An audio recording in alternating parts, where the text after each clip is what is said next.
ہر لاش پر ایک نمبر لکھا جاتا ہے، پھر اسے نمک میں 48 گھنٹے تک رکھا جاتا ہے، اس کے بعد اسے ایک اسپتال لے جایا جاتا ہے تاکہ موت کا سرٹیفکیٹ جاری کیا جا سکے، اور پھر اسے فوجی پولیس والے لے جا کر اجتماعی قبروں میں ڈال دیتے ہیں۔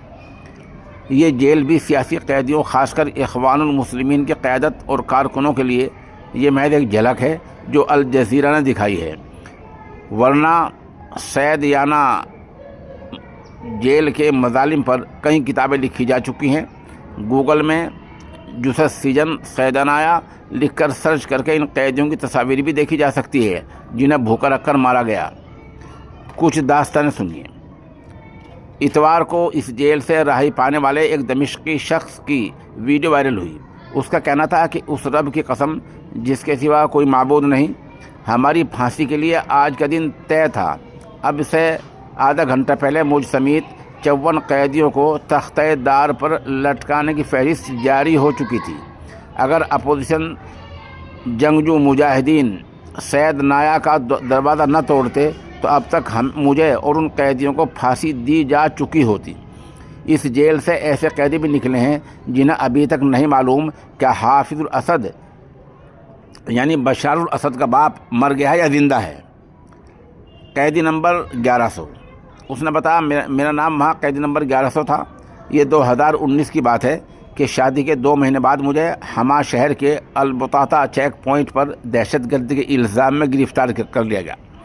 پہلے حلب کی عسکری انٹیلیجنس برانچ اور پھر وہاں سے 3 سال کے لیے اسٹیٹ سیکورٹی میں رکھا گیا۔ اس کے بعد حلب کی مرکزی جیل منتقل کر دیا گیا۔ میرے ساتھ یہاں جو ہوا سو ہوا، لیکن میں اس 16 سالہ لڑکی کی گرفتاری اور تشدد کے نتیجے میں اس کی موت کو نہیں بلا سکتے۔ وہ کربناک منظر میری زندگی کا روگ بن کر دماغ سے ہمیشہ کے لیے چپک گیا ہے۔ جب ہمارے عقوبت کدے عذاب خانے میں یونیورسٹی کی 16 سالہ لڑکی کو لایا گیا، وہ لہولوان تھی۔ میرے پاس پٹی کا کپڑا نہیں تھا، اس لیے اپنے جسم کے کپڑے پھاڑ کر اس کے سر پر پٹی باندھی۔ اس کے سر پر اتنا تشدد کیا گیا تھا، مارا گیا تھا کہ سارے بال جھڑ چکے تھے۔ 2 روز تک اس کی سانس چلتی رہی اور پھر وہ ہمیشہ کے لیے خاموش ہو گئی۔ اسی کے ساتھ ایک بزرگ خاتون اور 2 خواتین ڈاکٹرز بھی قید تھیں جن پر انقلابیوں کا علاج کرنے کا الزام تھا۔ جب کوئی قیدی تشدد سے مر جاتا تو اسے ایک کمبل میں لپیٹ کر ہمارے ساتھی کمرے میں چھوڑ دیا جاتا تھا اور بعد میں اسے کسی نامعلوم جگہ لے جایا جاتا۔ خواتین کے لیے اسدی جیلوں سے جہنم بھی زیادہ مناسب مقام ہوگا۔ ہم یقین نہیں کر سکتے تھے کہ یہ حقیقت ہے کہ ہم کبھی روشنی دیکھ سکیں گے۔ خوشی اتنی بڑی تھی کہ ہم نے نعرے لگائے، تکبیریں بلند کی اور خواہش کی کہ ہم اپوزیشن فوجیوں کو گلے لگا سکیں اور ان کے ہاتھ چوم سکیں۔ رہائی پانے والی خاتون حالہ ام ربیع کی الجزیرہ سے گفتگو۔ ایک اور ہیں یاسین، انہوں نے بتایا مجھے 7 مئی 2011 کو گرفتار کیا گیا تھا۔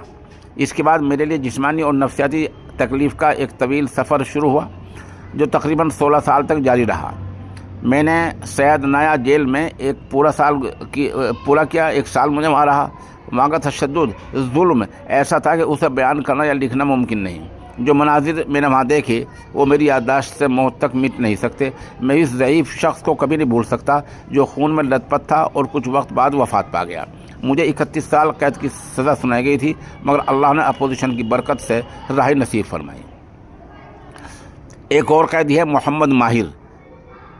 7 نومبر 2017 کو مجھے حمص کے ایک چیک پوائنٹ پر گرفتار کیا گیا۔ ہر لمحے ایسا محسوس ہوتا تھا جیسے موت قریب ہے۔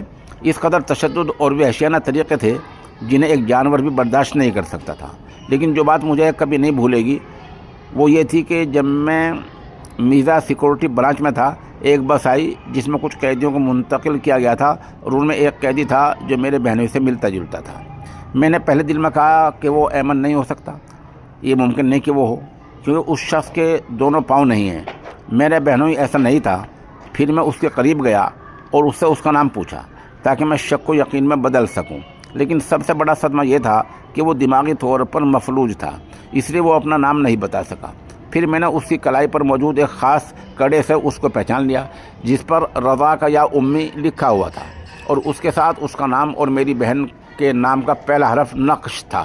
میں نے اسے کچھ یاد دلانے کی کوشش کی مگر کوئی فائدہ نہیں ہوا۔